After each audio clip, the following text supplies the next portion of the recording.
And there was people in my building, and some of you may feel the same way, who were like, I'm not sleeping in a cabin with children, I'm not doing... You know what, I didn't do all those high ropes things. I'll be the first one to tell you, I didn't do them all. He did, okay? But I didn't do them all, but I did everything else. And I was there, and I was cheering them on. And yeah, to this day, I mean, we did a sunrise hike with our kids on one of our trips. And some of you are going, I'm not going anywhere at sunrise. That's fine, but we chose to. And we did a sunrise hike with our kids, and it was a tough hike. I mean, by the time we got to the top of that mountain, we were all just, whew, think we can get a helicopter to take us down, kind of a thing. But I run into kids today, 15 years later, and they remember making it up that mountain, and they remember the camaraderie. It really is about those bonds. It really is about those bonds. But you know, everybody has to find their own. You can do that in other ways. You know, you don't have to go on a ropes course with your kids, but you do have to have experiences with them. You're absolutely right. You have to have experiences. You know, my kids, we did a tailgating party for every single athletic season. And it was nothing but saying to the kids, everybody bring some chips, some sodas, something like that. In one of the rooms after school, we'll all meet as a team. We'll tailgate. If it was a nice day, we'd go outside and we'd have a little gathering. And then we would go as a group to the football game, which was right up the hill, or the basketball game, which was right down the hall of the gym, or the track meet. But the other part of that was, our students, our teammates, team members who were playing those sports, think about that. You're playing volleyball, and 25 people from your team show up. And a lot of times parents would say, well, can we come to the tailgate party? You know, and we'd have parents and the teachers, and we would show up. Think about that sense of community. Just those little kinds of things. Those are the kinds of experiences you can have with kids. You know, we used to, you know, just all kinds of stuff that you can do with your kids. All kinds of stuff. So this is the BRIM definition, and you are absolutely right. It is a little more academically focused, but what I like about it is the fact that that's where we're all headed. Okay? We're all about academics. I think we just have to remember we can't just leap forward into the academics and forget all of the other stuff that we have to do. Please remember, too, as we move into this next quick little activity, I sort of took what we know about our kids and about their developmental needs, that these are the folks that we're talking about. This is what they need and what they want. They want to have a say. They want to belong. They want to belong to something. Some of our kids desperately need to belong to something positive. They want some choice. We often fail on this one. We fail our kids because we think we know what's best for them, and so we make all the choices for them.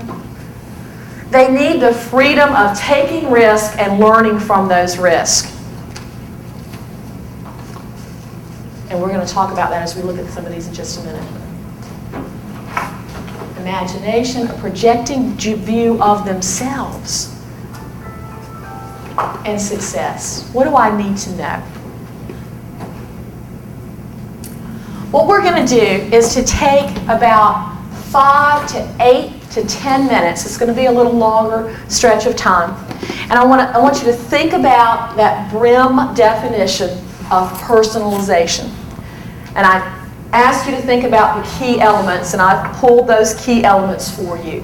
In a personalized learning environment, our students, with our guidance, okay, notice that part. You are still in charge. You are the guide.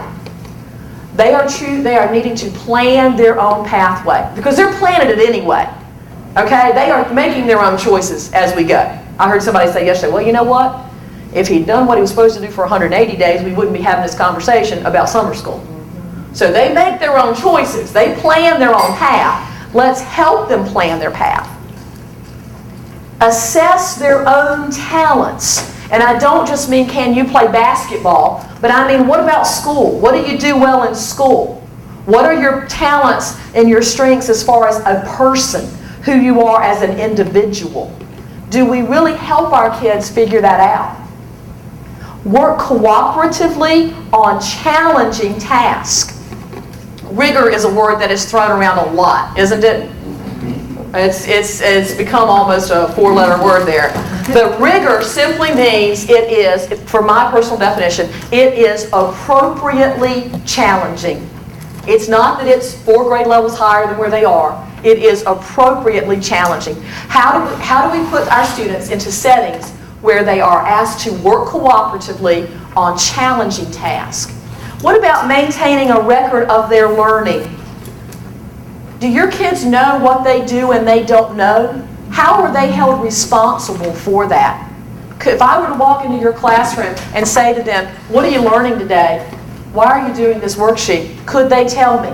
Do they know on the last benchmark why they made 72%? Are they in charge of their own learning? Are they keeping those records? And then the last one, are they demonstrating their learning in a variety of ways? We know we have state assessments, but we also know that those are the end. Those are the summatives. How are our kids demonstrating their learning as we move throughout? You're going to work on sticky notes. You may work with a partner or with a table group. If some of you at tables of 2 want to join another table or whatever, you may certainly do that. What I want to ask you to do is this. I want to ask you to think about these 5 areas.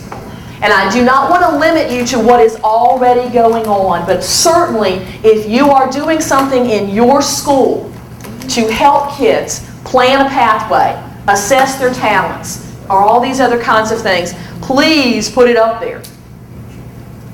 But I want you to think outside the box and think, what could we do? What should we do that will start to personalize this learning environment for our kids, keeping in mind who they are, but keeping in mind where we want to take them. Did I go the wrong way? There.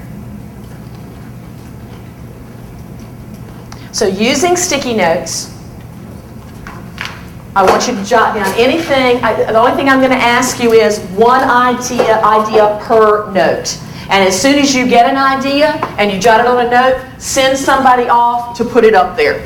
So if you can think of a way that kids are or should be maintaining records of their own learning, write it on a sticky note, send somebody, or bring it over here and put it up. We're going to take, let's say until quarter till. Let's say until quarter till. That's almost 10 minutes.